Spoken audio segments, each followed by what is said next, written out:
Good day, everybody. You're welcome to this maiden edition of Straight Talk.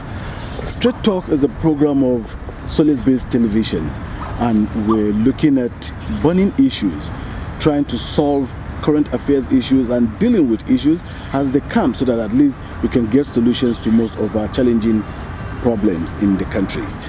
We have with us this morning Malam Bala Abdullahi Gadwama.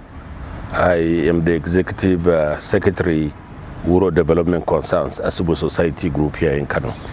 Malam Bala, you're welcome to this edition of Straight Talk. Thank you. The issue of SARS has taken over Nigeria and some part of the country, to the extent now that there is protest almost across so many states in Nigeria with the call that SARS should be ended. Incidentally, on Sunday, the Inspector General of Police, Mohammed Adamu, proscribed, dissolved, disbanded the Special Anti-Robbery Squad, SARS. But despite all this, the demonstration still continues across the states. What is your view to this SARS protest cutting across some states in Nigeria? Now, first of all, we must appreciate the circumstances that brought about the establishment of the SARS. Okay. It was a response by the police to a challenging issue of the growing tendency of armed robbery across major Nigerian highways.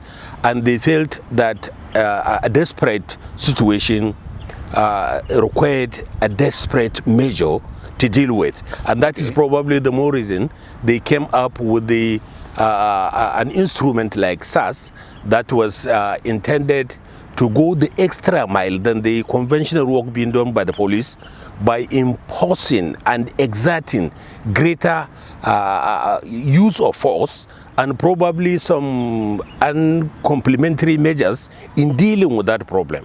And so the SARS came into being, and it was perceived to have accomplished some considerable successes.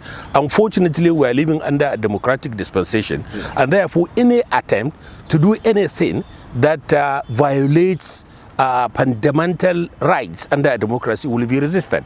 And the uproar, agitation across the states is in response to these perceived right violations by the SARS.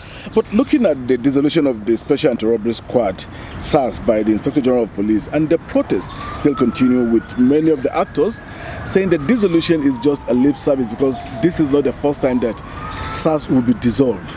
I mean, how do we address this issue at hand? Now, the general public perception regarding the conduct of the police over the years has been that the citizens have persistently been complaining of the attitudes of the police in relation to respect of fundamental rights. Now, when the Inspector General of Police made the proclamation that SARS was going to be proscribed, and he went ahead to proscribe it, the general perception in the minds of the Nigerian citizens is that it is like the same old wine in a new bottle, and that the police were not going to do anything decisive. It is just a matter of changing the name and probably the structure and the nomenclature, and then repackaging the same apparatus under a different name and under a different structure.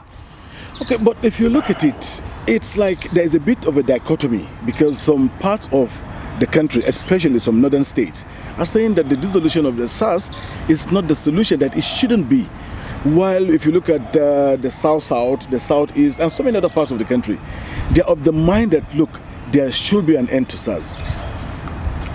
What could you read, I mean, the meaning into those two angles? Now there is a house saying that the rain that beats you is what makes you really appreciate appreciate the depths of the rain. Okay. The conduct of SARS as a machinery of enforcement reflects in different societies depending on emerging challenges. There is no denying the fact that the aspect of armed robbery is more prevalent in some sections of the country than in others. Okay. Unfortunately, however, people will perceive the visibility of SARS in some parts of the country much more than others as a deliberate attempt to coerce some elements in those parts of the country. But having said that, we must appreciate that wrong is wrong, regardless who is doing it and regardless where it is being done. If SARS is perceived to be doing wrong, regardless which part of the country it is, people must come to accept that SARS is doing wrong, and that people must rise in unison and demand that changes be effected, even if it means scrapping the institution. There's a school of thought now that came up and said that the members of Special Anti-Robbery Squad should be retrained and drafted to relieve the military from the Northeast, because the military are not cut out for internal security. The military are cut out for external aggression. So that, and the military should be, there should be a way that we can relieve the military from internal security actions or activities in the Northeast. So some people are of the view that why don't the SARS operators, the SARS members, be retrained and drafted to relieve the military from the Northeast, considering their kind of training? Do you subscribe to this, so that at least the Inspector General of Police told us even yesterday on Monday that another team is being prepared to take over from SARS?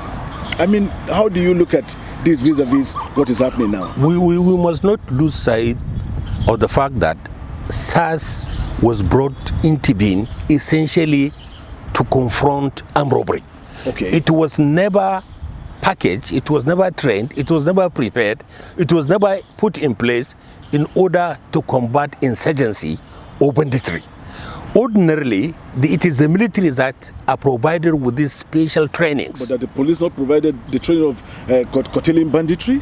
Not SARS. SARS were put in place to address armed robbery. If we were talking of the Mopos, perhaps the Mopos are in a better position, having been armed legally. The law allows the Mopos to carry arms. They are all arms. They are all arms. But the Mopos are trained specially to quench down insurrection within the country. Yeah.